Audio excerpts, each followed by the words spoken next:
In this episode, another massive strike against Ukraine, a strange statement by U.S. Secretary of State Marco Rubio regarding negotiations, and how criminals, maniacs, and murderers pardoned by Putin are once again hunting on the streets of Russia.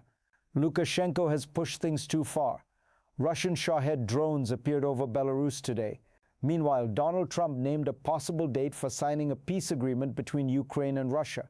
Viktor Orban lashed out at Volodymyr Zelensky, and Iran is reportedly trying to win over Donald Trump with economic incentives. All this and much more in today's episode. If this is your first time on the channel, welcome. Don't forget to subscribe so you don't miss future releases. Another massive overnight attack struck Ukraine. Russia launched ballistic missiles, attack drones, strategic aviation carrying cruise missiles, and Zircon missiles. The main targets included Kryvyi Rih, Kharkiv, Poltava, Odessa, Vinnytsia, Zaporizhia, Mykolaiv, and Kyiv. A total of 420 drones and 39 missiles were launched overnight. Dozens of people were injured, including children. I wish a speedy recovery to everyone wounded today. In Kharkiv, a dormitory housing displaced civilians was damaged after nighttime strikes. 14 people were injured. This is terrorism in its pure form, and they are not even trying to hide it. Russia's Ministry of Defense claimed the strikes targeted Ukraine's energy infrastructure. Yet instead, they hit a refugee dormitory in Kharkiv and a residential building in Zaporizhia. Winter is ending, yet Putin still attempts to deprive Ukrainians of electricity and heat, a manic obsession. Each such attack costs Russia hundreds of millions of dollars, money that could have funded life-saving medical operations for thousands of Russian children. Instead, Putin chose war, killing Ukrainians and abducting Ukrainian children rather than helping his own citizens. There is a tragic paradox. The worse Russians live because of the war, the more many of them continue to support him. Street interviews in Russia show shocking attitudes. Some people mourn fallen relatives while simultaneously demanding the seizure of Ukrainian cities like Odessa and Mykolaiv, even if it costs millions more lives. Many openly call for nuclear destruction of Ukraine and even NATO countries, while at the same time complaining that pensions are too small and living costs are rising, without recognizing any connection between war, governance, and economic hardship. There are reasonable voices too, mostly among younger Russians, though many hide their identities for safety. Now about a controversial statement by U.S. Secretary of State Marco Rubio. Rubio said the United States is already putting pressure on Russia, for example, by not supplying weapons to Russia and by not imposing sanctions on Ukraine. That logic raised serious questions. Sanctions against Ukraine for defending itself? Such rhetoric risks normalizing even the discussion of sanctions against Ukraine in public discourse. Rubio has long been considered an experienced and principled politician, especially given his family's history as refugees from communist Cuba. Hopefully, the pursuit of grand geopolitical deals has not shifted that understanding. As always, this episode includes a fundraiser supporting Ukraine's defense forces, specifically the electronic warfare company of the 1st Separate Assault Regiment, named after hero of Ukraine, Dmytro Kotsubailo, known as Da Vinci.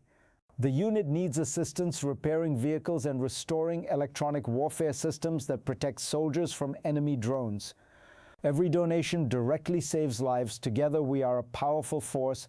Meanwhile, Russia's State Duma issued an appeal to Western parliaments over alleged plans by France and the United Kingdom to transfer nuclear weapons to Ukraine. This follows familiar Russian tactics, psychological projection, accusing others of intentions Russia itself may have.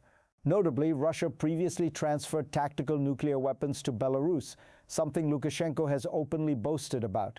Such nuclear rhetoric often appears when Russia faces difficulties, both on the battlefield and economically, and may also serve as informational preparation for potential provocations. Two disturbing domestic news stories from Russia illustrate another consequence of the war. In Petrozavodsk, a former Wagner mercenary, previously imprisoned for murder and later pardoned to fight in Ukraine, killed his partner after returning home. In another case, a man who burned down a house killing a woman and her young child has requested deployment to the front in hopes of receiving a pardon. The cycle is simple: commit crimes, go to war, receive forgiveness, return, and violence continues. Now to Belarus. Russian Shahed drones were spotted flying over the Belarusian city of Gomel at low altitude without any air raid warnings. Belarus has allowed Russia to deploy signal relay systems on residential buildings that help guide drones toward northern Ukraine. This effectively draws Belarus deeper into the war and increases risks for its own population. Recent military readiness checks suggest Lukashenko increasingly fears not Ukraine or Poland, but Russia itself, worrying that Moscow could eventually attempt to absorb Belarus. According to Axios, Donald Trump told Volodymyr Zelensky he would like to stop the war within a month and achieve a peace agreement by summer. Discussions reportedly included a possible trilateral summit involving Trump, Zelensky, and Putin. Ukraine has repeatedly stated it is ready for a ceasefire. The key obstacle remains Russia's unwillingness to end the war. Hungarian Prime Minister Viktor Orbán, meanwhile, published an open letter accusing Ukraine of undermining Hungary's interests due to disrupted Russian oil supplies. Critics argue Orbán is defending dependence on Russian energy rather than Hungary's national interests. Despite years of access to cheap Russian oil and gas, Hungary still faces relatively high fuel prices compared to several EU countries without such advantages. Similar rhetoric has emerged from Slovakia's leadership, threatening measures against Ukraine over oil transit disputes. Finally, according to the Financial Times, Iran is reportedly attempting to appeal to Donald Trump's deal-making instincts by offering large investment opportunities in its oil and gas sector in exchange for easing tensions over its nuclear program. The strategy appears designed to frame negotiations as lucrative economic agreements, appealing directly to Trump's preference for transactional diplomacy. This raises broader concerns about whether financial incentives could reshape geopolitical alliances and how authoritarian regimes may attempt to leverage economic offers for legitimacy.